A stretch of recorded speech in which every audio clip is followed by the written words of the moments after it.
So in today's lecture, we'll be moving on to the next topic, which is artificial neural networks.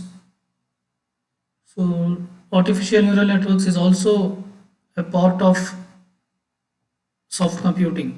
It also comes under soft computing, right?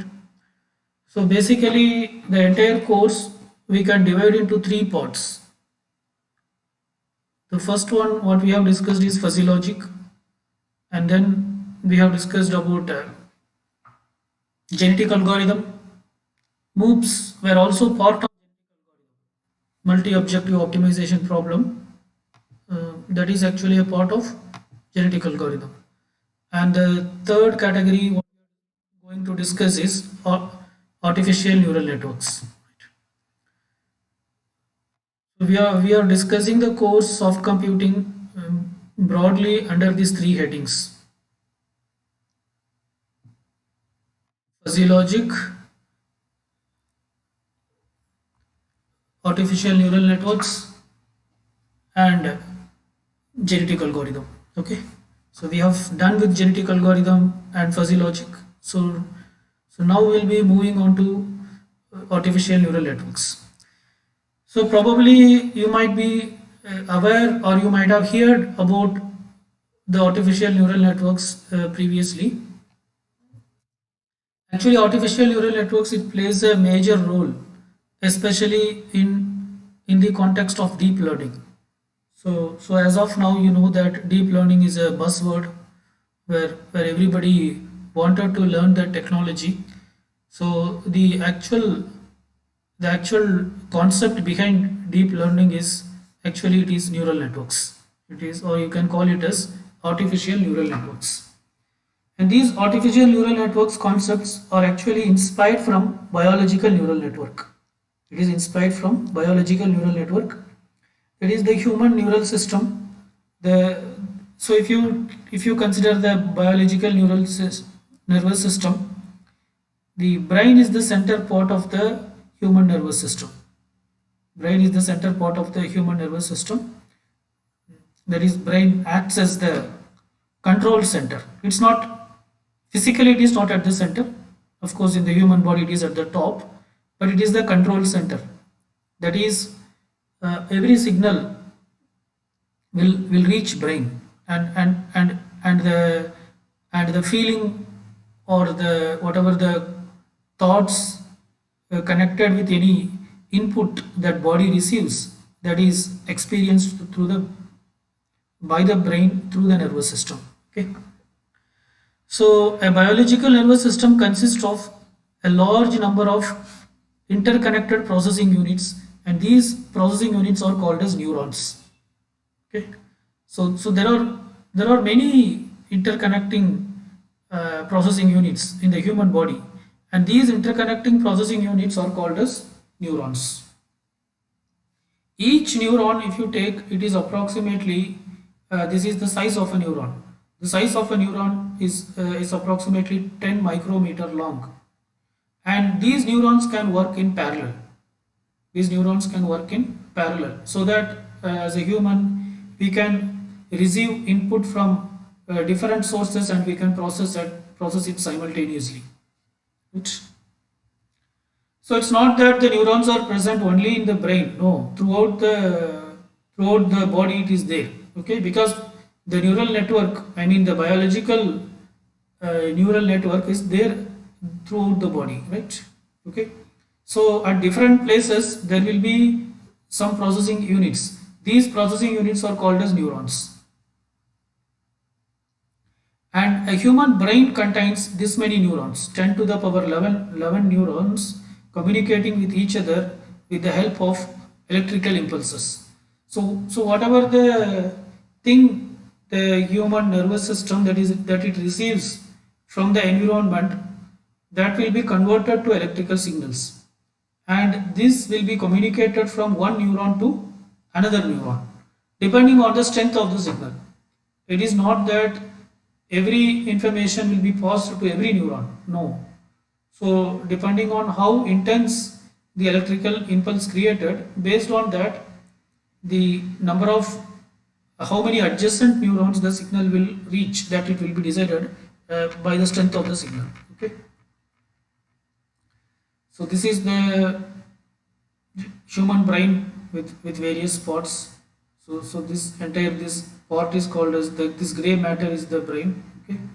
And this end of the brain is called the cerebellum, and this is the starting point of the spinal cord. So if you take any particular neuron, how it looks like. Okay. So if you take this is a neuron. So this neuron, this part or the actual neuron is called as soma. The actual neuron is called as soma, and there is a center. This is the center core part of the neuron, which is called as core. Okay, and whatever the branches that were thin branches that were going from the neuron, these branches are called as dendrites. These branches are called as dendrites, and some of these dendrites are called as synapses. Some of these dendrites are called as synapses. So which dendrite is called as a synapse? In the sense, the dendrite that connects with another neuron is called as a synapse. So this, if you call this as a synapse, then it means that it is going to connect with another neuron. Say for example, there is another neuron here, and this neuron also will have dendrites, right? So there is a suppose. Okay, so now this is a synapse because this synapse, this is called as this dendrite. We are calling it as synapse because this dendrite is used to get connected with the next neuron. Okay, so the dendrite that is connected with the another neuron is called as synapse, right? So here what happens in the sense, so these are the dendrites. So actually the inputs are received from the dendrite, from the external world. Say for example, a person is seeing something, or a person is experiencing some pain, or a person is feeling the wind, or whatever it may be, or feeling the heat. Everything, the signals are received through the dendrite. Okay, and depending on the degree of the input, it will be, so it's a biological input that will be converted to electrical pulse automatically by the nervous system, and it will send to the neuron, right? So like that, the neuron can receive input from several dendrites. So that depends. It is not that it should always receive only from one dendrite. It may parallelly receive input from several dendrites also. Okay, and depending on the strength of the signal, and all these signals will be reaching here to the soma or to the nucleus, and this nucleus then it will make some, what you call, it will make some collective decision. So whether all these things represents a same signal or they are different or not, that discrimination will be done by the soma, and finally it will come to a judgment, right? Okay, it is about heat, or it is about cold, or it is about wind, or it is mixed. It is a mixture of two things. Maybe this dendrite is sending information about heat, this is about something else. Then like that it will make the discrimination, right? And depending on the strength of this electrical signal, it may either go on to the next neuron or it may not go. So that depends on how much strong the signal is.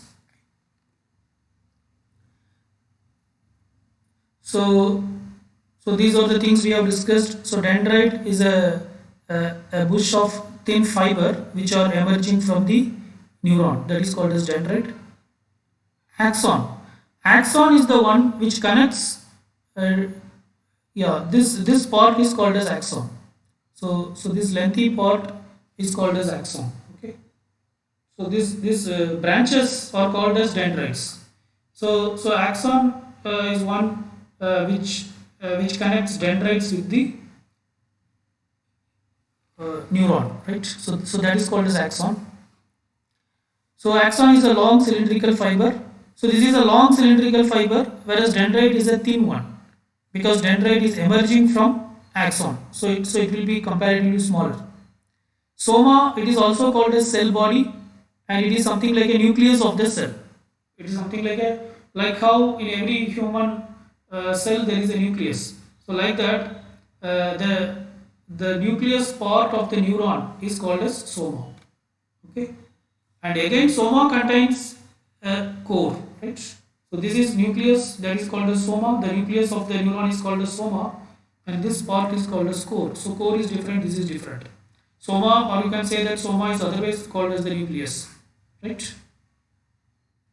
Which is equivalent to the nucleus of the cell body. So the nucleus of the neuron is called as soma. To simply say, the nucleus of the neuron is called as the soma. Nucleus of a neuron is called as soma. Okay. Synapse, it is a junction where axon makes contact with the dendrites of neighboring dendrites. Okay. So it is a junction where the axon makes contact with the dendrites of neighboring dendrites. Okay. So where the dendrites of one axon connect with the dendrites of another axon. So that is called as synapse. And there is a chemical in each neuron. This chemical is called as neurotransmitter. It is because of this chemical only the signals are transmitted from one neuron to another neuron, provided if they exceed a certain threshold limit. Okay, but it is because of this chemical neurotransmitter only the signals are getting transmitted from one neuron to another neuron. So all inputs, so a signal is transmitted across neuron by this chemical. All inputs from other neuron arrive to a neuron through dendrites. Yes, these signals are accumulated at the synapse of the neuron and then serve as the output to be transmitted through the next neuron. Right? So the signal that is coming from one neuron, it will be accumulated in the synapse, and through the synapse it may travel to the next neuron provided the signal has sufficient strength.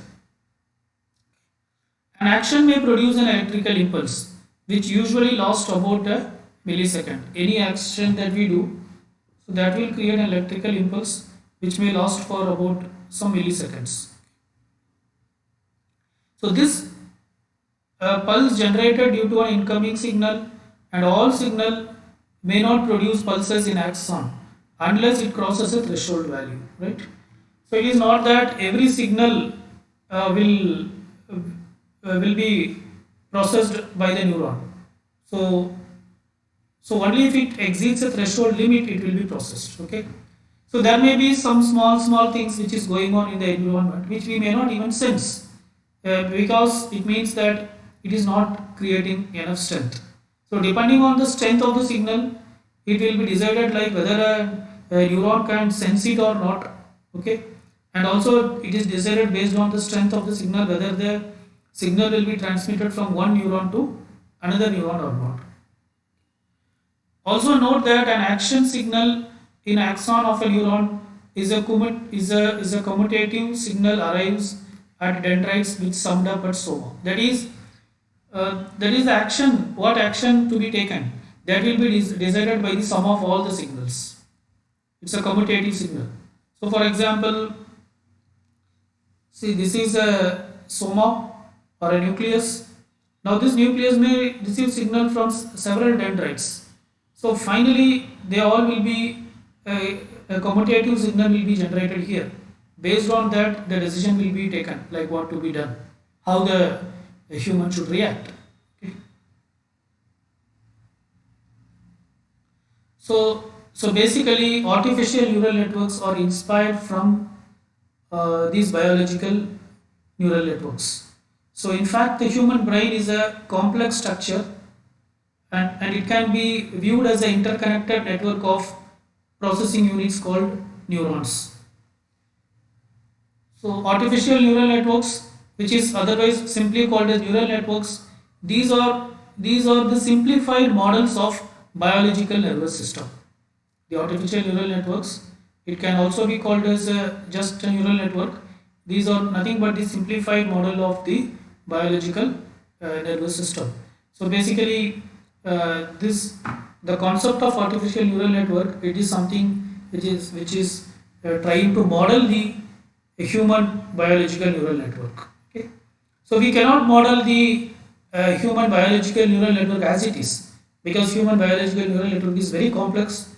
Still, the scientist has not fully understood that how the human brain works, right? But still, at a top level, we can do some modeling, and by that we can solve some complex problems. So this is the so the basic unit of a biological neural network is neuron. The basic unit of a biological neural network is neuron, which is otherwise called as perceptron. The neuron is also called as perceptron. Okay, so this is the basic functional unit of a biological neuron. So if you consider the artificial neural network, in an artificial neural network also, the basic functional unit is perceptron. It's the same name. It is just inherited or derived from the biological neural network. So here also the basic functional unit is perceptron, right? So initially actually the computer scientists, they try to model the perceptron.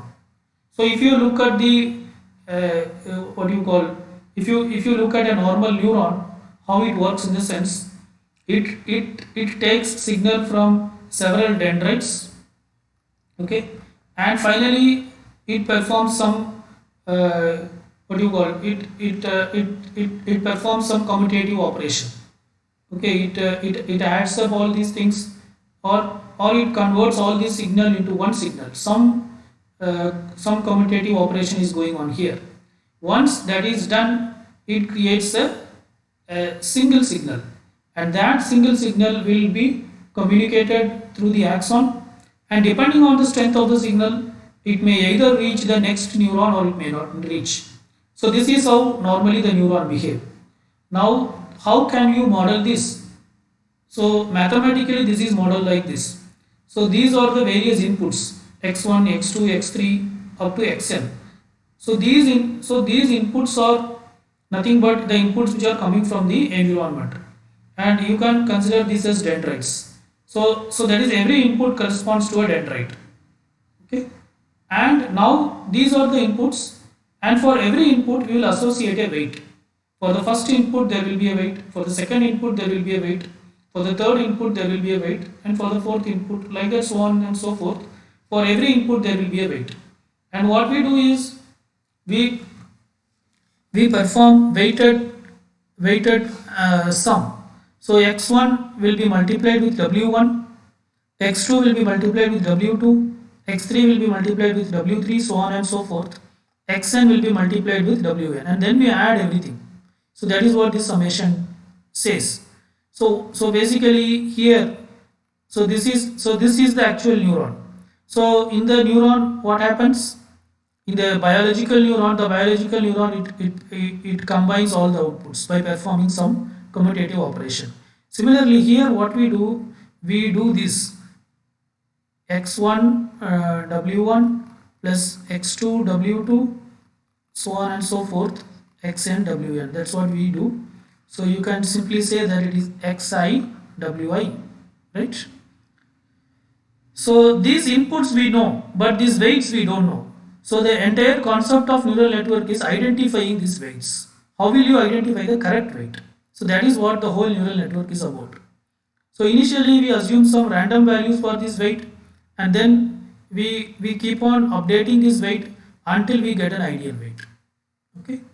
So after deciding the weights, we perform this operation, and then we see what is the result.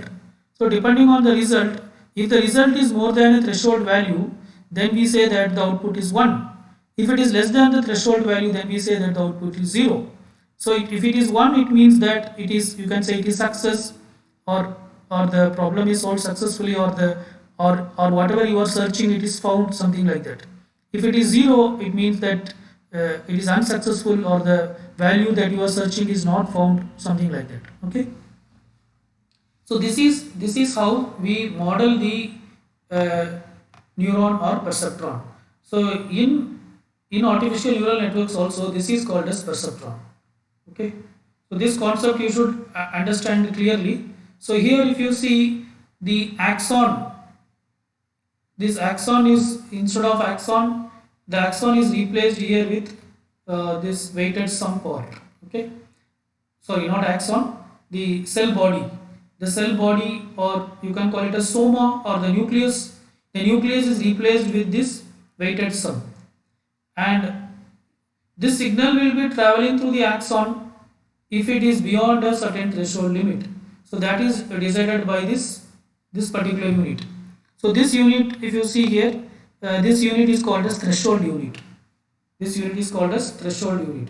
So axon, cell body or nucleus is replaced by summation unit in the artificial neural network, and axon is replaced by threshold unit. Okay. So this is the brief introduction about artificial neural networks. So could someone summarize what we have discussed so far?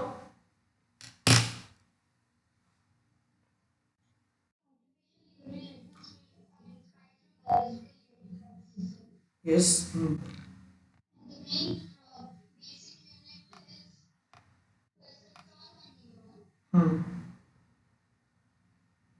Yeah.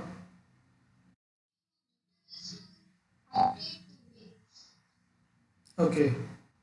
What is a what is soma? What is meant by soma in biological neural systems? Yeah. So actually we don't use the term nucleus, but it is equivalent to a nucleus. In a normal cell, it is equivalent to the nucleus. What is dendrite?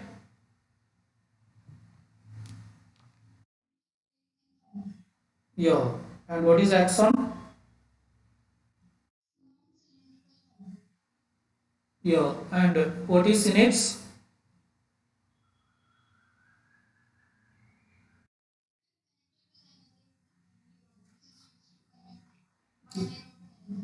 Yeah, that is synapse. So what's the difference between synapse and dendrites?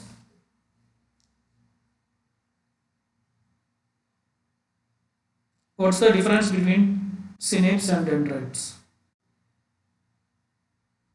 All dendrites may not be synapse, right? So it is not that every dendrite should be connected with some other neuron. So whichever the dendrite which is connected with some other neuron, that is called as synapse. And what actually the cell body does in the biological nervous system?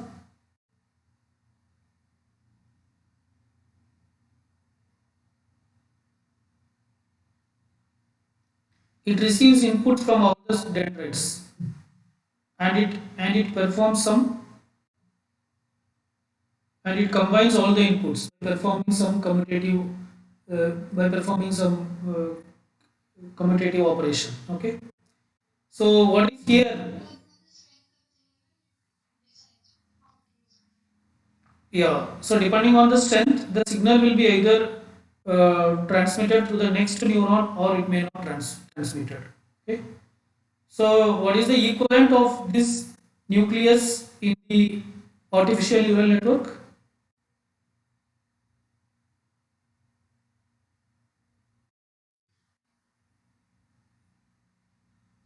Weight, not weight, not weight. What is equivalent to this part? This combines every inputs. So the equivalent of this is summation. This is the equivalent of this, and the equivalent of axon is threshold. Yeah, because only if the strength is good, it will be transmitted through the axon, and it will reach the next nucleus, next neuron, right? But our whole purpose here is to identify the weights, right? It is identifying the correct weight, so that because input is coming from the environment, but what we don't know the weight. Yeah. So how are we going to identify the weight? So when you adjust the weight appropriately, the neural network will behave properly, right? So these are the inputs. This is the weight, this is the summation unit, this is the threshold unit, and this is the output. Okay. So whatever we have discussed there, that is explained here.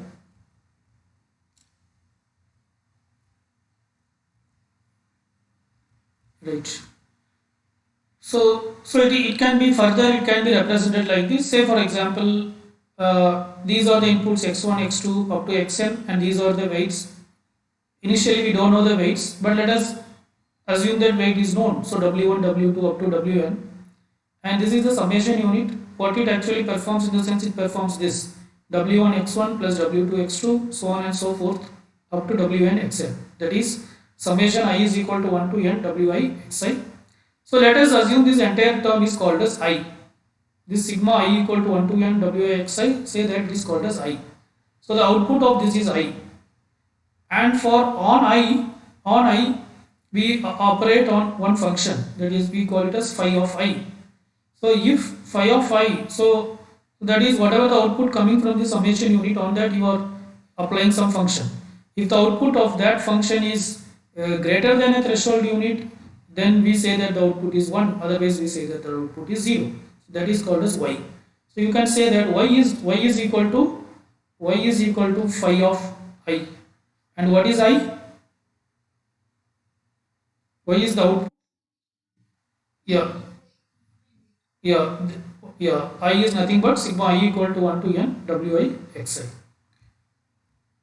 Fine. So basically there will be a parameter called theta. So this theta is nothing but the threshold. This theta is nothing but the threshold. So if, for example, if wi xi is, I mean if the summation of wi xi is greater than theta, then I, that is I is greater than theta. I is nothing but what? Summation of wi xi. If I is greater than theta, then the output will be 1. If I is less than or equal to theta, then the output will be 0. So this is in case of binary classifier. This is a simple case we are discussing. The simple case where a neural network can be used is, it is a binary classifier. Binary classifier means whether yes or no. So if it is 1, we say it is yes. If it is 0, we say it is no. Right? Say for example, what kind of example you can consider in the sense, for example, assume a neural network takes a particular photo as an input, and it says whether this photo is a photo of a human or not. An image it takes as an input.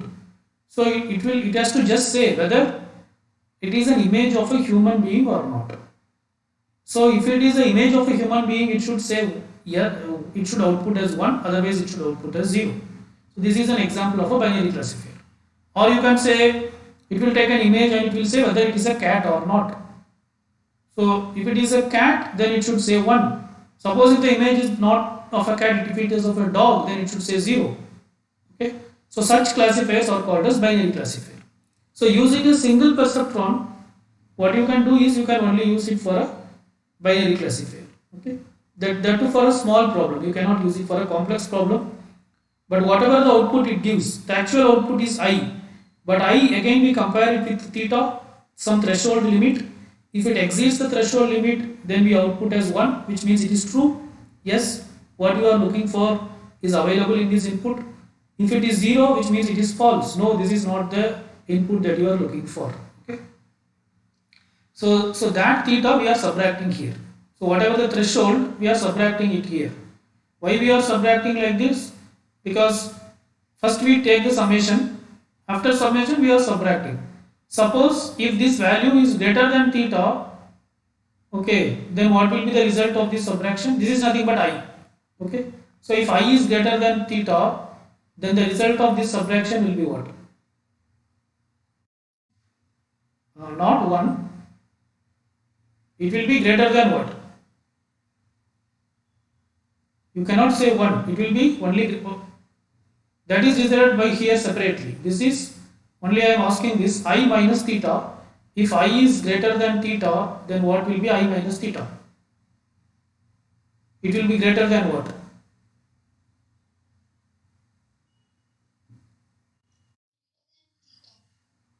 Greater than theta, that is fine. But something else, it is greater than, what else you can say? Say wi xi is 10. Say theta is 8. What is 10 minus 8? 2. So it is greater than what? I will give another example. Say WIXI is 10. Say theta is 12. Now what is 10 minus 12? So how this input and this how this two differs. This is greater than.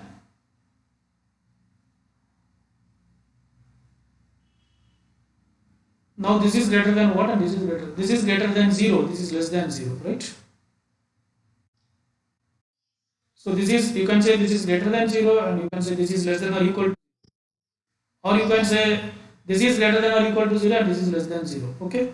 So whenever you can say, so what you can identify in the sense, after doing this, if the output is greater than or equal to 0, okay, after performing this operation, if the output is greater than or equal to 0, then what does it mean?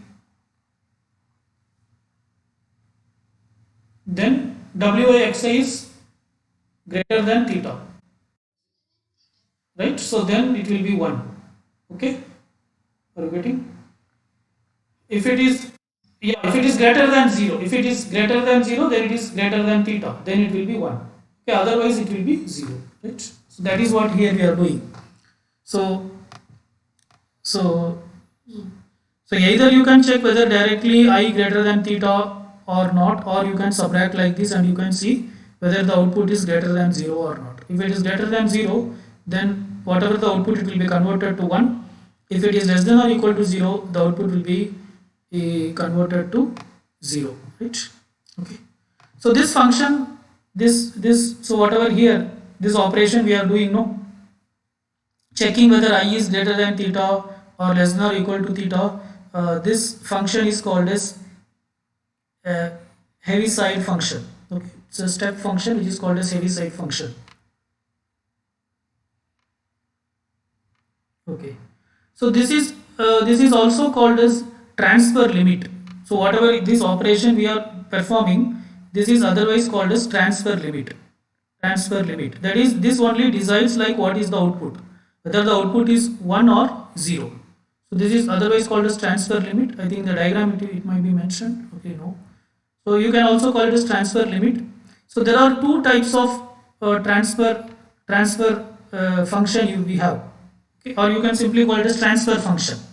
So you can also call this phi as a transfer function. This can be called as a transfer function. So we have generally two types of transfer function. One is called as hard limit transfer function. The other one is called as signum transfer function. So what's the difference in the sense? Actually, this is an example for a hard limit transfer function. So the hard limit transfer function, what it does in the sense, if the output is greater than theta, if it will make it as 1. If the output is less than or equal to theta, it will make it as 0. That is called as hard limit transfer function. Okay. The second is called as signum transfer function.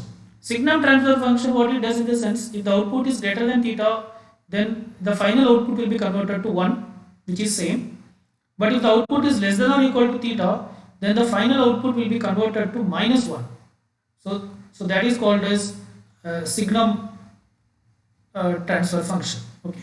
So that is what this diagram says. So this diagram, what it says in the sense, so this left side one, it is hard limit transfer function.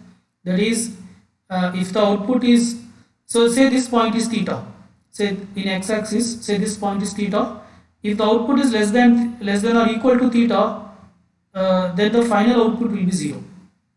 If the output is greater than theta, then the final output will be 1. That is what it says. Okay. So this is hard limit transfer function. Whereas in a signum transfer function, again now this point is the theta. If the output is less than or equal to theta, then the final output will be minus 1. Okay. Where if the output is less than or equal to theta, this point is theta. So if the actual output is less than or equal to theta, then the final output will be minus 1. If the output is greater than theta, then the final output will be 1. Okay. So what's the difference between hard limit transfer function and signum transfer function?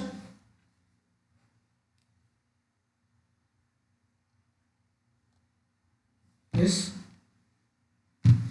How hard limit transfer function differs from signum transfer function?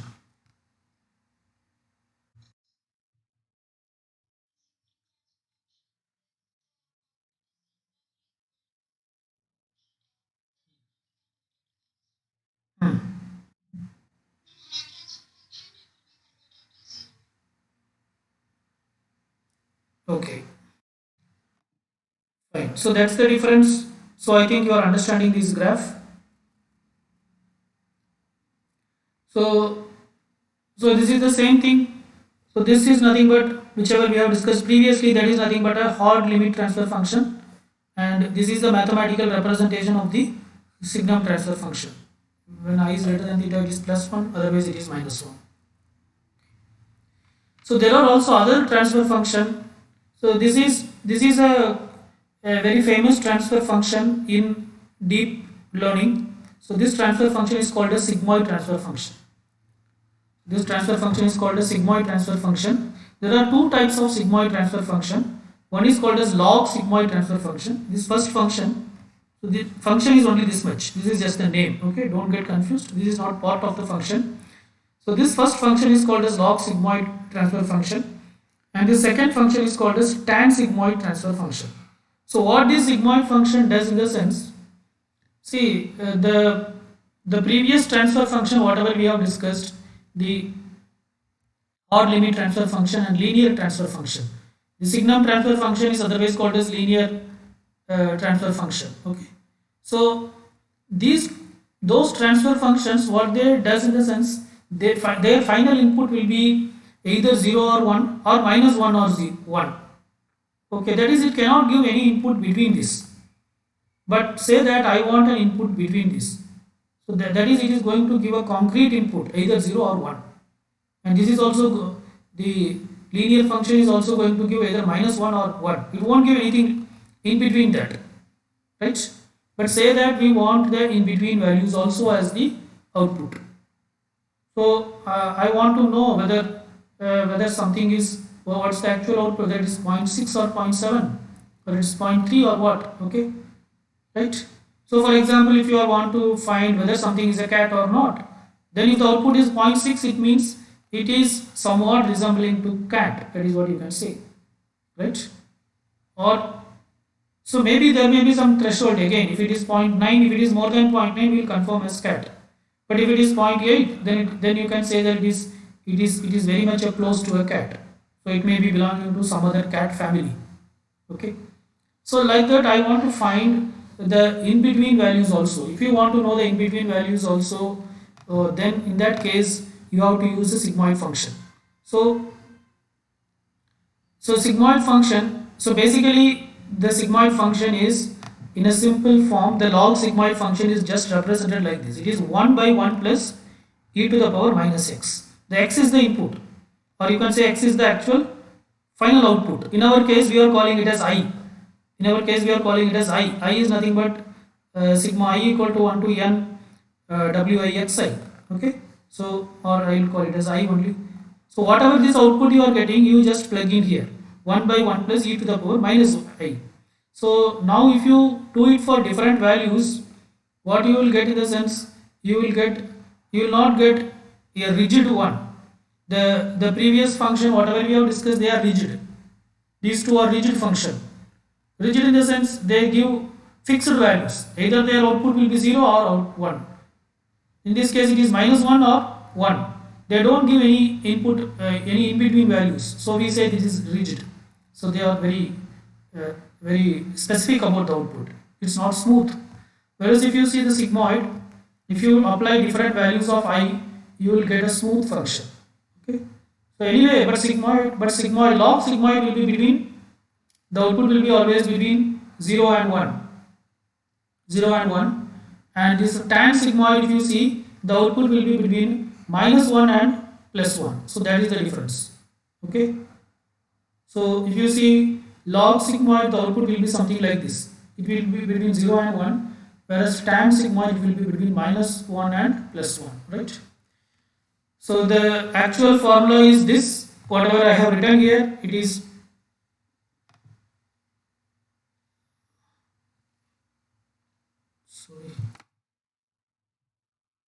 yeah, the actual formula is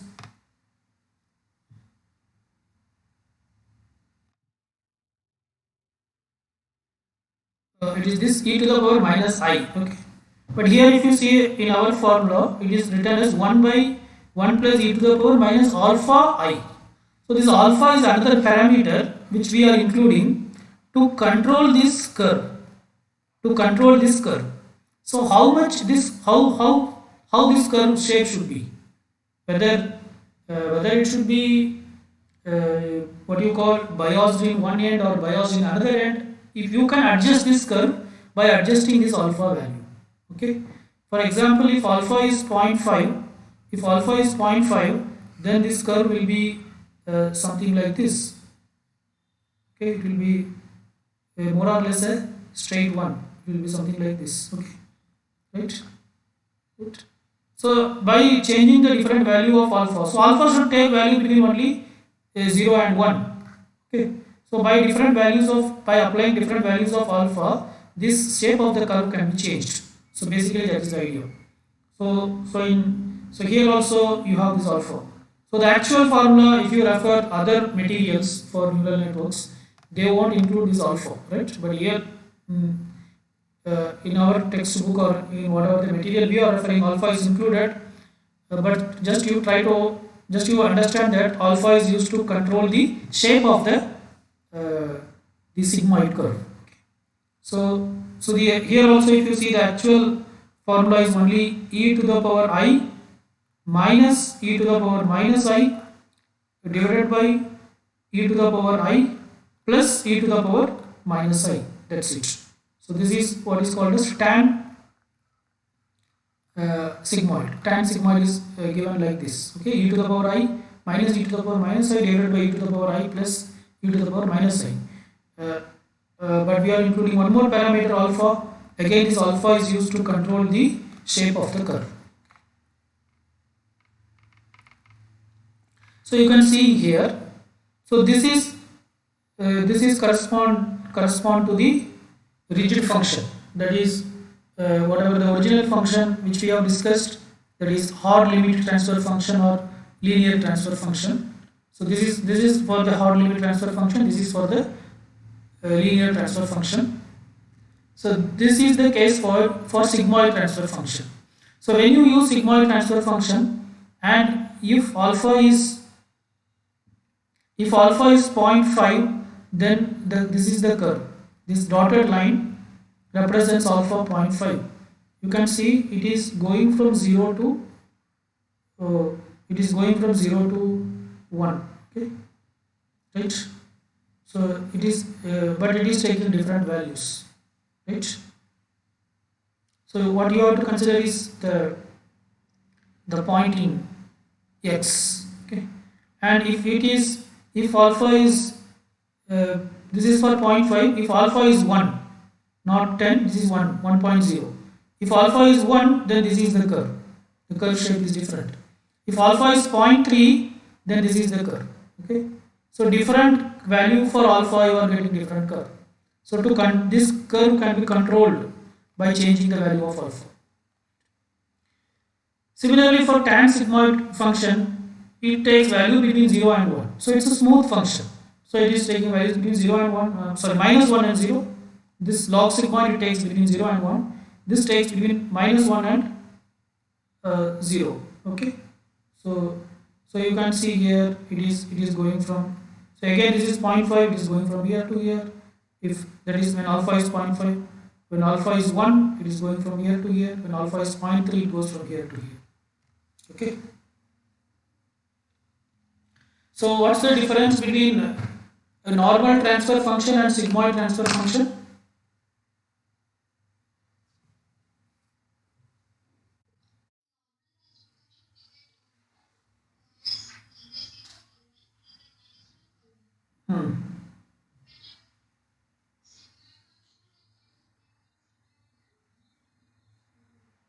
Yeah, if you get in between 0 and 1, that is called as,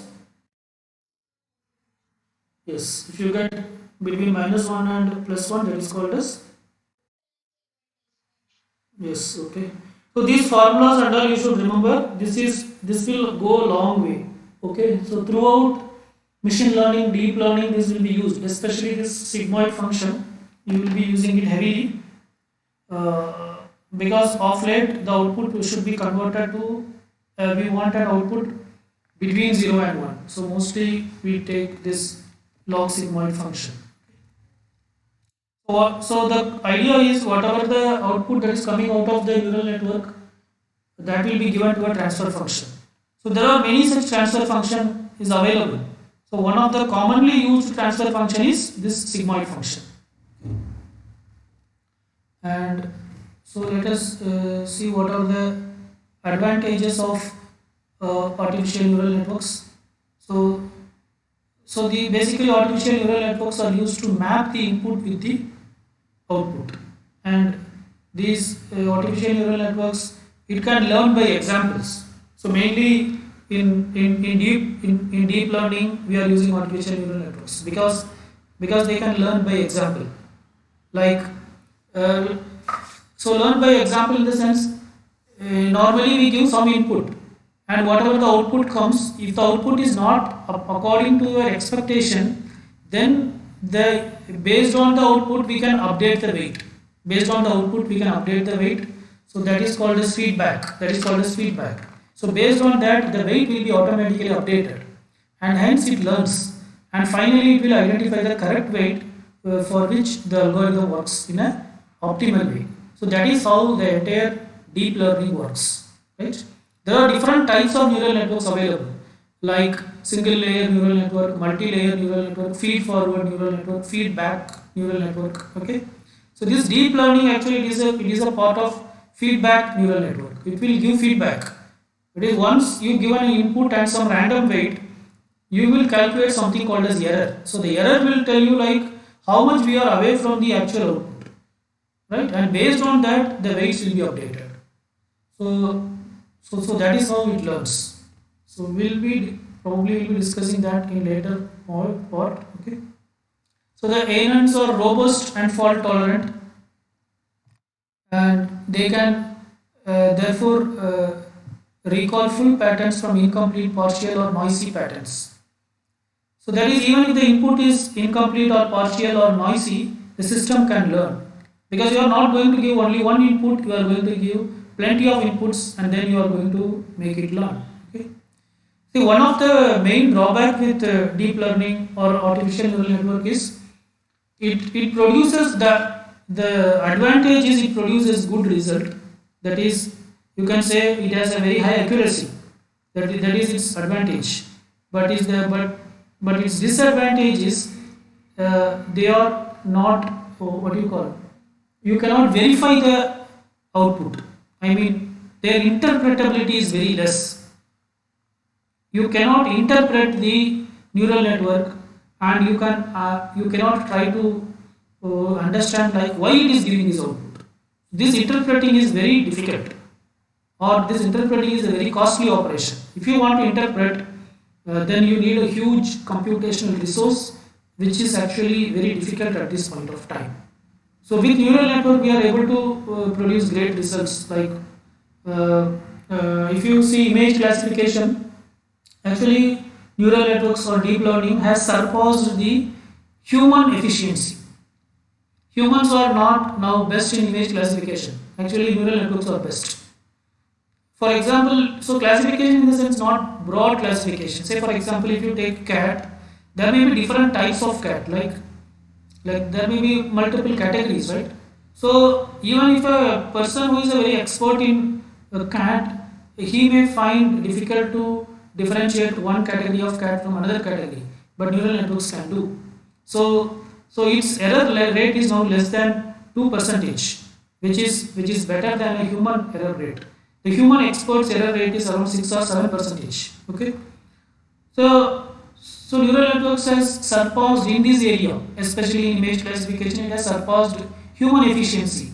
But still, one of the what do you call comment from scientific community is about deep learning is its interpretability. There is a question on its interpretability. The system is not interpretable.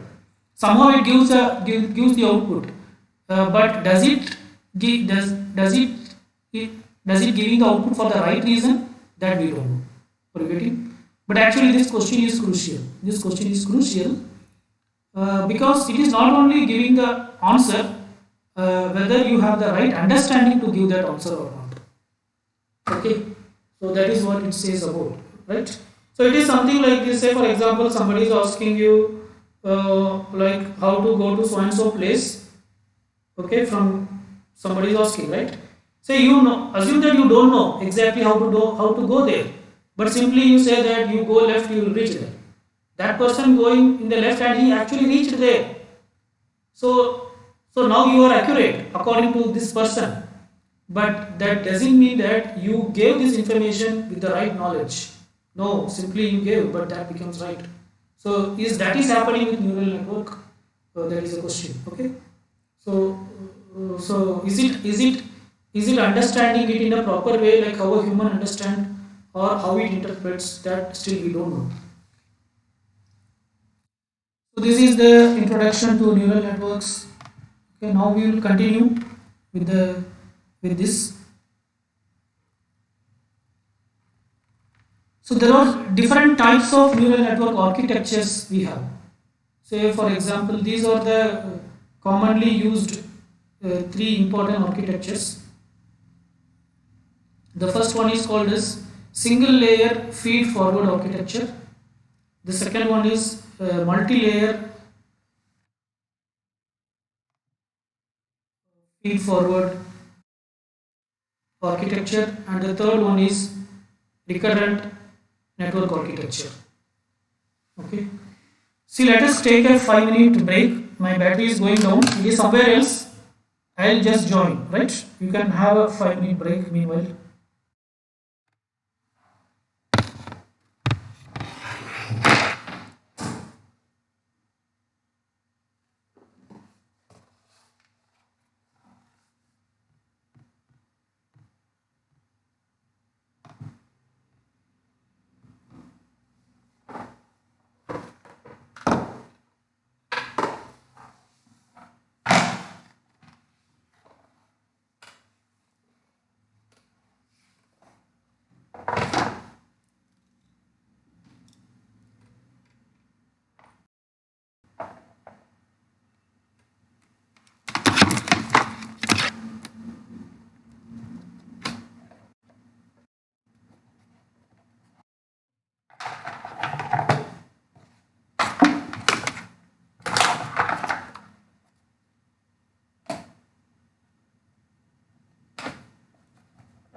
Okay, sorry. So let us continue.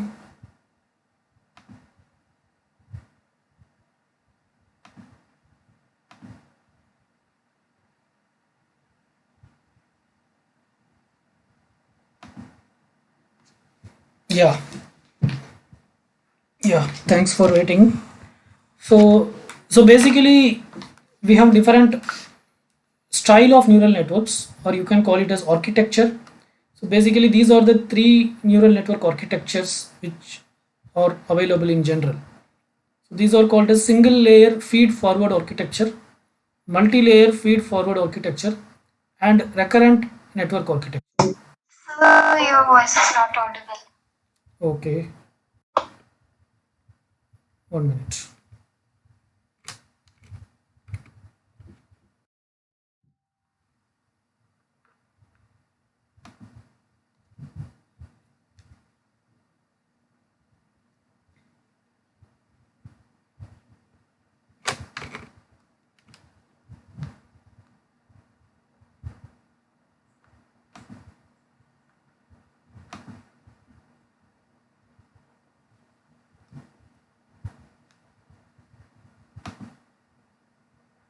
Am I audible now?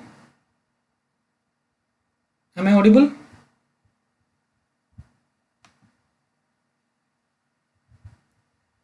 Am I audible? No.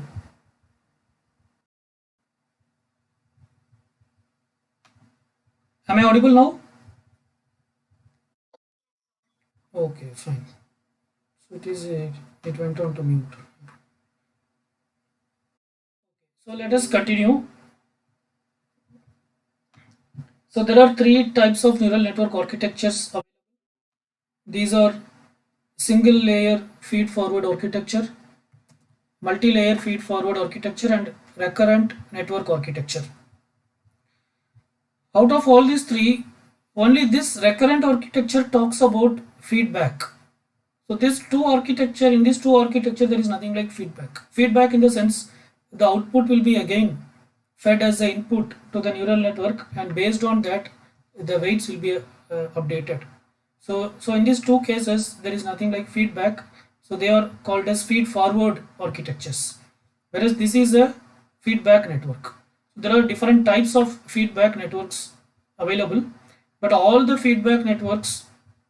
neural networks with feedback are grouped together in one particular category, and that category is called as recurrent network architecture, right? So recurrent architecture means basically you can understand that it is a feedback based architecture, whereas the other things are without feedback, so they are called as feed forward architectures. So we'll understand the working of neural network with the uh, based on the logic and.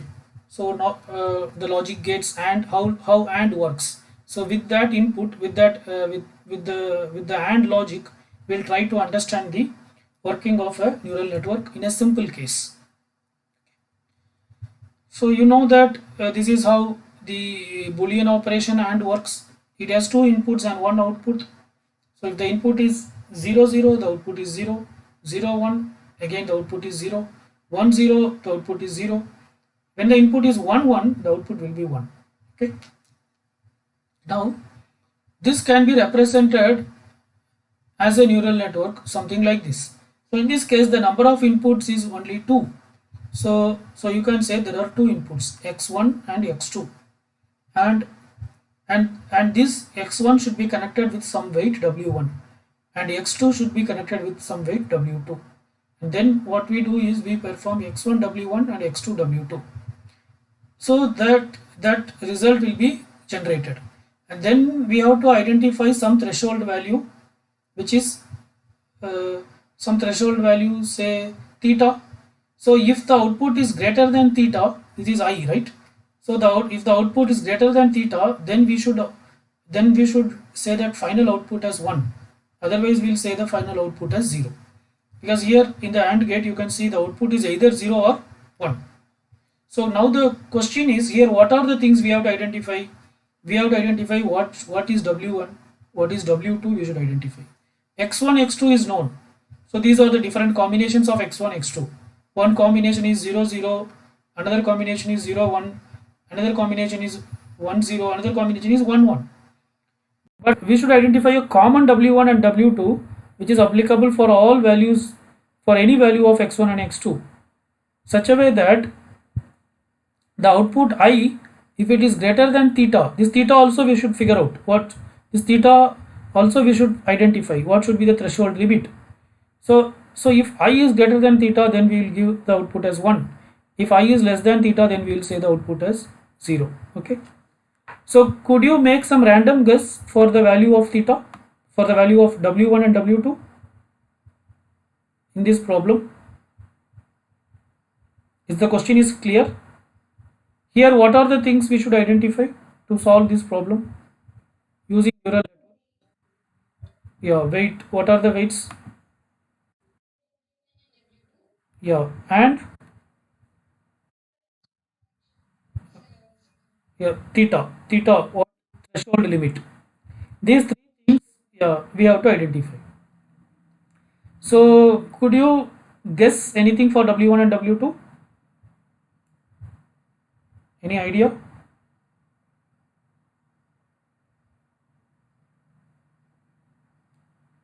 Yes.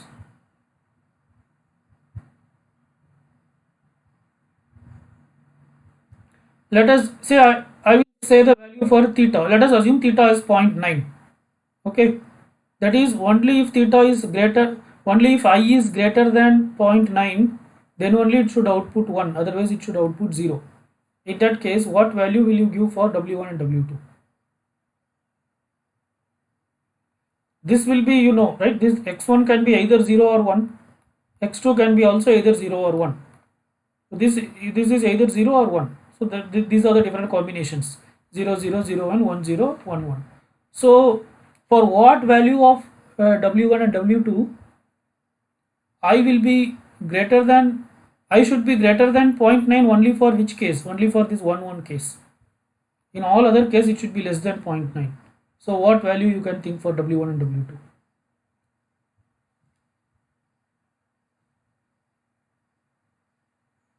Yes. Okay, so here is an solution is given. This is one solution. Okay, there can be different way of solving this. Let us assume W1 as 0.5 and W2 as 0.5 and theta as 0.9. Theta is 0.9. Okay, so this is one solution for this problem. So now if you say, if assume x1 as 0 and x2 is 0, then what is x1 W1 plus x2 W2? Take the, no, 0, x1 is 0, x2 is also 0. So what sigma output is what? 0, right? So 0, so then, so is 0 is greater than 0.9 or less than or equal to 0.9?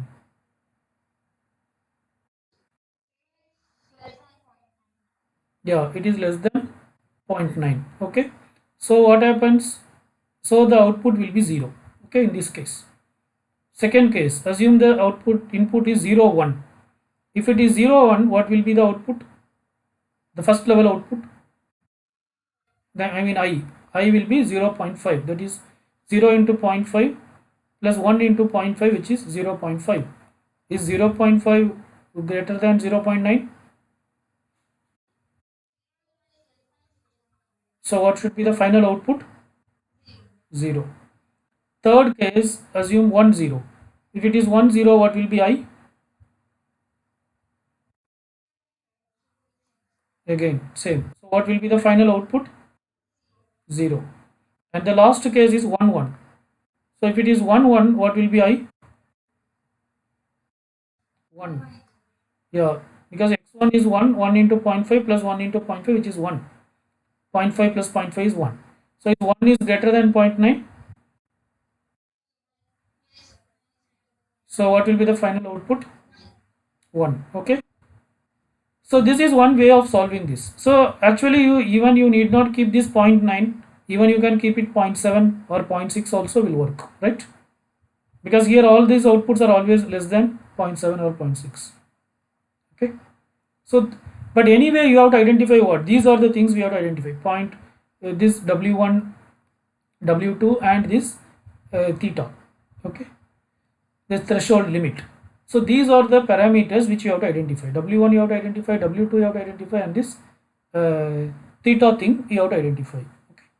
So the point is, this is a simple case. So here we can manually, with how we identified this is 0.5, this is 0.5, this is 0.9 or 0.7, by some error and trial, right? We can identify it easily.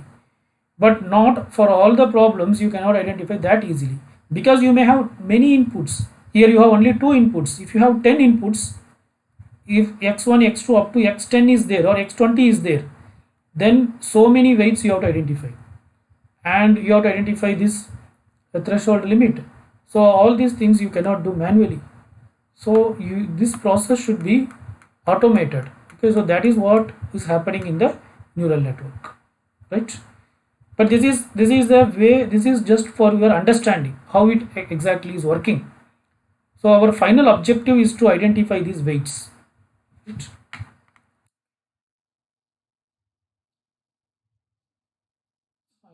So now with this understanding, let us see how a single layer neural network works. Single layer feed forward neural network. Single layer means there is only one layer. So that is the input layer and that is the output layer. So in this diagram you can see there is only one layer. So this is called as layer.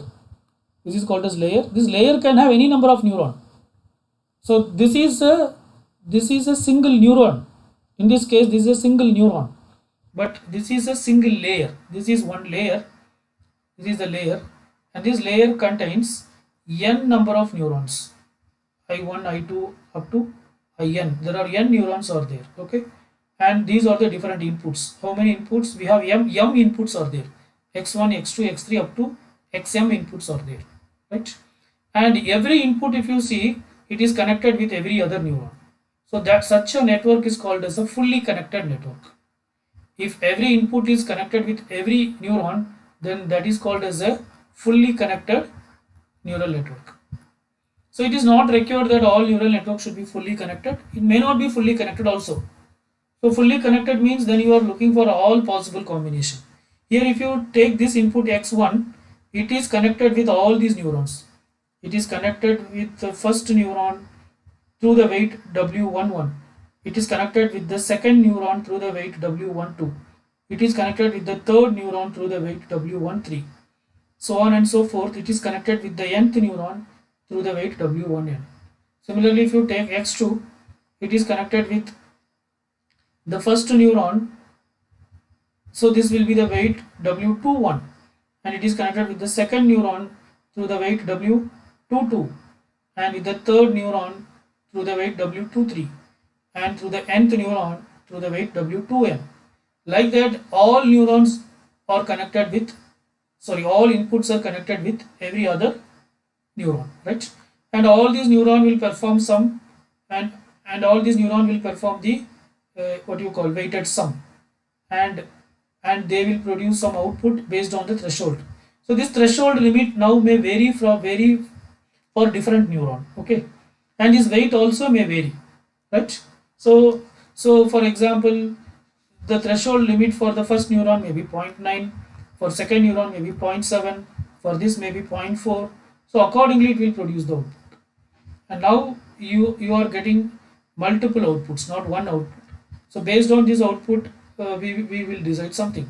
Maybe this output may be 1, this may be 0, this may be 1, so on and so forth. Some values you will get.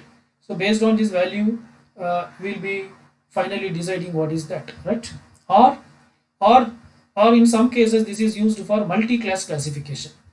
Multi-class classification means, say for example, you give an image and you want to identify what are the objects present in this image. Say for example, let us consider only here there are m inputs, so there are, and also it shows there are n outputs are there. Let us assume there are only 3 outputs. Say the first output says whether this image contains a cat or not. So the second output says whether the image contains a dog or not. So the third output says whether the image contains a human or not. Okay.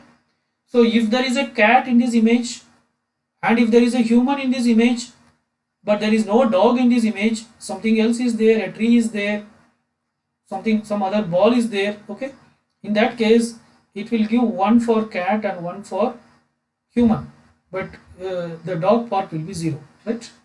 If there is a dog alone is there in the image, there is no cat or a human, then this alone will be 1 and this will be 0, right? So like that, how you are going to use this, that depends on the type of the problem, right? The point here what we are discussing is, this is an example for a single layer feed forward neural network. Why we are calling as feed forward? Because there is no feedback here, the output is not fed back to the input, so it is called as feed forward neural network, and here there is only one layer, right?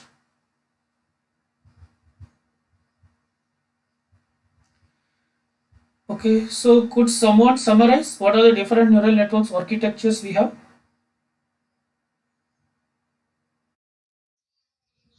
Hmm. Hmm.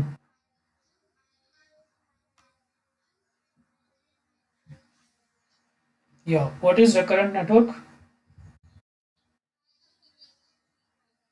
Yeah, the other two are not feedback. Okay, again in recurrent network, we have different types of recurrent networks. So based on how the feedback is given, they are further categorized. And what is meant by, what do you understand from single layer neural network? Single layer feed forward neural network?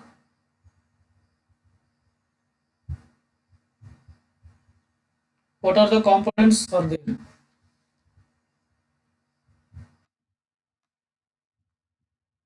Yes. No, no, that is single neural network. That is single neuron. Here I am talking about single layer feed forward neural network. This one. Here, do we have only one neuron?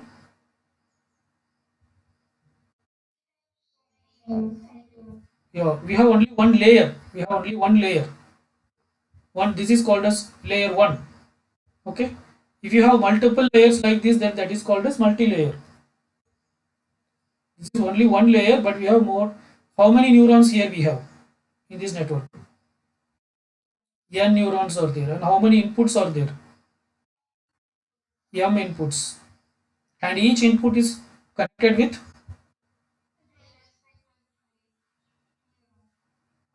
not respective neuron. Each input is connected with every other neuron, right? Every neuron is every input is connected with other all neurons, right? If you take this input, it is connected with every neuron. So if you take this input, it is also connected with every neuron, and the neurons are connected with the and the input is connected with the neurons through weights. So so if you take the neuron, say xk, okay, it will have, if you have the input, if you take the input xk, it will have how many weights?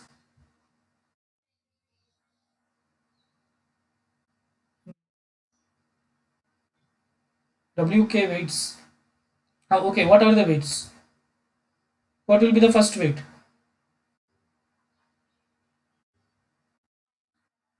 Now wk1, w, and then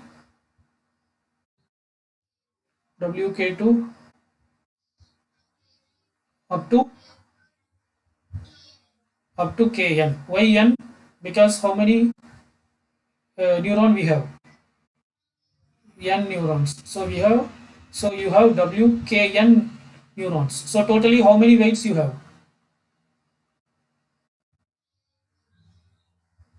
Only n weights. This k is constant, right?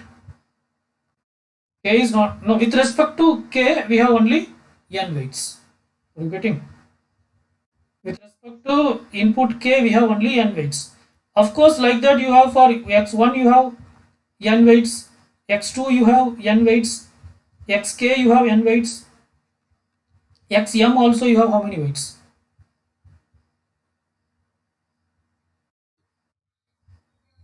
N weights. That is wm1, wm2 up to wmn. So totally then how many weights will be there?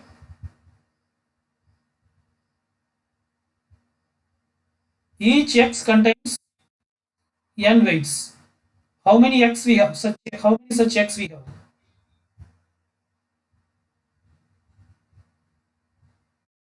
M. So totally, how many weights will be there? Total number of weights will be, pardon? Not m power n. M into n, right? M cross n, right? There will be m cross n weight, right? So in case of a fully connected neural network, right? And each neuron will have its own threshold limit. Threshold limit need not be same for all neurons. Every neuron will have its own threshold limit, and whatever the output comes, that is the, based on the threshold, the output will be decided. So this is the structure of a single layer feed forward neural network. Okay. So this is same thing whatever we have discussed. And so in a single layer feed forward neural network, the entire weights that is available in a single layer feed forward neural network can be represented through a weight matrix.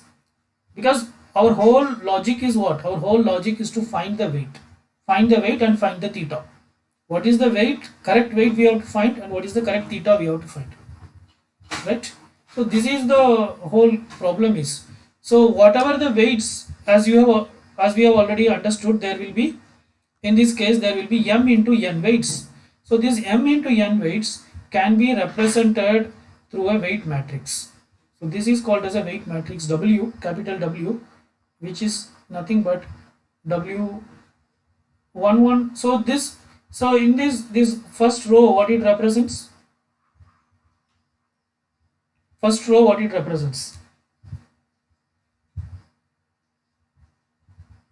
First row is W11, W12, W13, so on and so forth, W1n. So what is that? So these are the weights corresponding to whom? Not weight 1. Which input? These first, pardon? M. No. See, what are the inputs? X1 to XM. These are the inputs. So these weights corresponds to which input?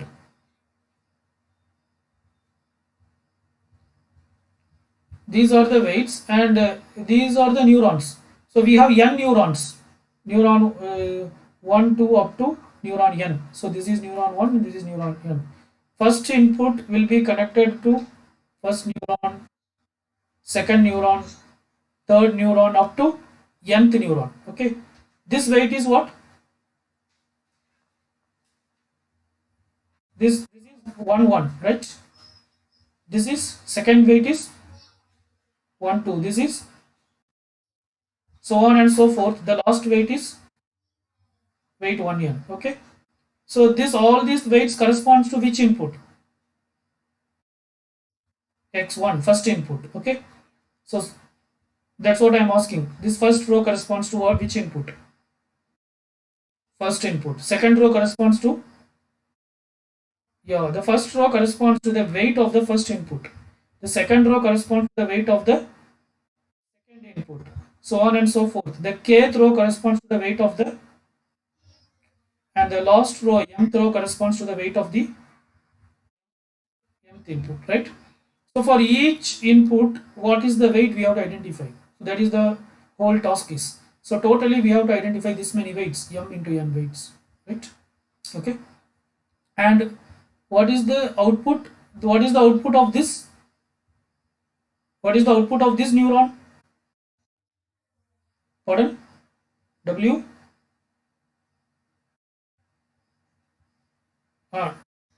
W? Come again? No. Why are you saying x1? Say in terms of x1 into x1. Yeah, fine, right. X1 into W. W11, right? Only that. But this is what? This is a neuron. This neuron, will it take only input from x1? It will take from x2 also, right? So x2's what will come? W21. Okay, and x2's this one here also it will go W22. Now, but I'm only talking about the first neuron. So it will be x1 W1 plus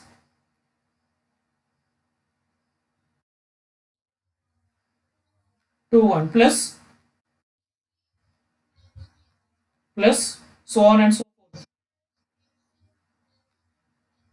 WM1, right? M1. So this is what this is nothing but the output of the first neuron, right? Okay. What will be the output of the second neuron? From x1 it is taking which input? W12, x2 W22, x3 W32, so on and so forth up to xm WM2. 2 is constant. Okay, the first one is constant. This one is constant. This will change. Okay, here 2 is constant, right? So this is what, this is the output of the second what do you call second neuron. What will be the output of the third neuron?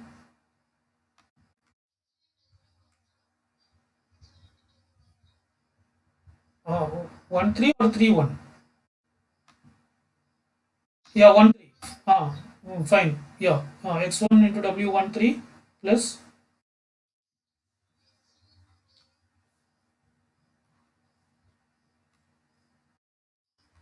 yeah, x1 w13 plus x3, yeah, x4 w43, so on and so forth, xm wm3, right? Hmm. So like that we have to identify the output of each neuron, right? So how can we make it generalized this? So like that for every neuron the output will be, you have to identify the output. So this can be generalized something like this, theta k. So theta, I mean, yeah, this is theta k or OK, whatever it may be. So O is nothing but the neuron. So the output of the, so O1 means the output of the first neuron. O1 is nothing but F1 of sigma I equal to 1 to M. Are you getting why we are going from 1 to M? Because for every neuron you have to go from 1 to M. 1 to M WIKXI plus theta k. This you can ignore. This is just to check whether it crosses the threshold limit or not. If when k is 1, when k is 1, what will be this function will give? W W11 x1 plus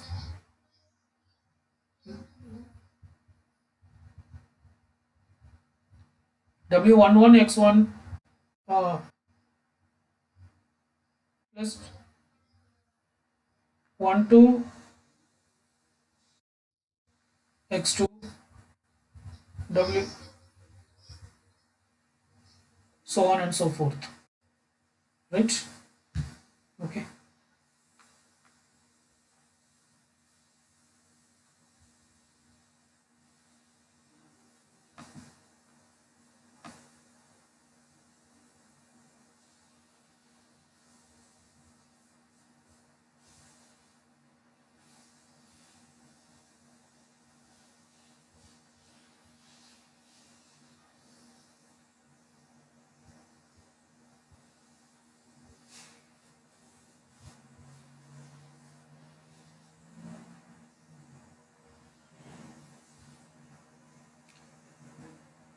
So basically this formula shows like how for the uh, what will be the output of the kth neuron.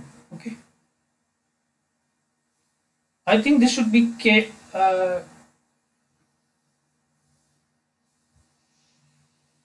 Yeah, k should be constant, right? Yeah, that's correct. Yes. Okay, fine. So that's what it works. Okay. Now let us discuss about So this is about single layer feed forward neural network. Now let us discuss about multi-layer feed forward neural network. Okay. So in case of multi-layer feed forward neural network, what we have is we have more than one layers.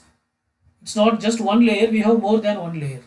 So there will be an input layer and there will be an output layer, and in between you can have any number of hidden layer.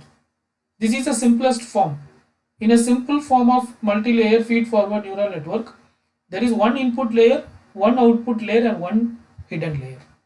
But actually, in reality, you can have any number of hidden layer. So if you look look into a deep neural networks, a deep neural network will have so many hidden layers. It will have so many hidden layers, and lot of processing will be happening, right? Okay. So the first layer is called as input layer. So this is called as I. So here in the first layer, let us assume there are I number of neurons are there, and and it is not that all the layers should have equal number of neurons. No, it depends. So the number of neurons in each layer may vary. For example, in the first layer you may have 10 neurons. Okay. In the hidden layer you may have only 4 neurons, and again in the last layer you may have 8 neurons, right? So there is no what you call, there's nothing like mandatory that the number of neurons should be same in all the layers. No, it's not like that. The number of neurons may vary, right? Okay. So the concept of multi-layer is just this is how we can define. There will be surely one input layer and one output layer. Apart from that, there can be any number of hidden layers. So, so the simplest form of multi-layer feed-forward neural network is to have one input layer, one output layer, and one hidden layer. And here we are assuming that the input layer contains I neurons and the hidden layer contains M neurons, okay, and the output layer contains N neurons, right? So the hidden layer, the input layer contains I neurons, the uh, hidden layer contains M neurons, and the output layer contains N neurons. So this is an example. So if you want to generalize this, if you want to generalize a multi-layer feed-forward neural network, then a generalized multi-layer feed-forward neural network can have any number of intermediate layers. These intermediate layers are otherwise called as hidden layers, right? So a multi-layer feed-forward neural network will have I input neurons. That is, the input layer will have I neurons, okay, and there can be any number of hidden layers. So let us assume there are p hidden layers. So if there are p hidden layers, then you can name each of the hidden layers as m1, m2, so on and so forth up to mp. So these are the different hidden layers, right? And each of these p hidden layers can contain different number of neurons, right? So it is not that each hidden layer should have same number of neurons. It can have the number of neurons may vary from one hidden layer to another hidden layer, okay, and the last layer, the output layer, may have n neurons. So such a network can be called as I m1 m2 mp n network. Okay, such a network can be called as I m1 m2 so on and so forth mp n networks. Okay, so if you have only 3 layers, then you can call it as I m n network. So this is a simplest case of an multi-layer feed-forward neural network with three input, with one input layer, one hidden layer or middle layer or intermediate layer, and one output layer. So here you can see how many weights you have to calculate. Not only weights, apart from that we have to also calculate the threshold. So for each of these function, say for each of the number of neurons in the input layer. In the input layer we have I neurons. For each of these I neurons we have to identify the theta, that is the threshold. And for all these hidden layers, there are m neurons in the hidden layer. So this m threshold also you have to identify. And in the output layer there are n threshold you have to identify. So threshold itself you have to identify this many, I plus m plus n threshold you have to identify. All these are different threshold values, okay. And if you take the input, so x1, weights, so with respect to x1, w11, w12, W13, so on and so forth, W1I, okay, because there are I neurons, right? W1I. With respect to X2, there will be W21, W22, W2I, so on and so forth with respect to XP. So let us assume there are P inputs are there. The number of inputs are P. So this will be XP1, XP2 up to XPI. So between the input and the first layer itself, if you see the weight matrix, what will be the size of this weight matrix? Between between input layer, between this input and the first layer, the input layer, what will be the size of the weight matrix? How many inputs are there? How many inputs are here? Yes. How many inputs are here? X1, X2, like that. How many we have? No, this is P inputs. Okay, XP. How many neurons are there in the first layer, the input layer? How many neurons are there in the first layer? I neurons are here in the first layer. Second layer, there are M neurons. In the last layer, I mean the hidden layer, M neurons are there. In the output layer, N neurons are there. So how many layers are in the first neuron? In the first layer, I neurons. Okay. So what will be the size of this weight matrix? P cross I. Yes. So this alone, I mean this weights alone, this set of weights alone, how many weights? P cross I weights. Is that is clear? So what will be the weight of this two? In between these two, there will be a, if you create a weight matrix for this, what will be the size of this weight matrix? Pardon? Why P? Here how many neurons you have? In the first, I. In here M. So how many? I cross M. So this weight will be what? This is the output from the first one. I mean first neuron. So this will be W11, W12, so on and so forth up to W1M.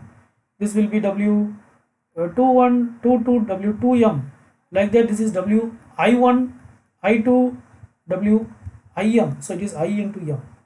The size of the weight matrix here. What will be the size of the weight matrix in between these two? M cross N. So these many parameters you have to identify.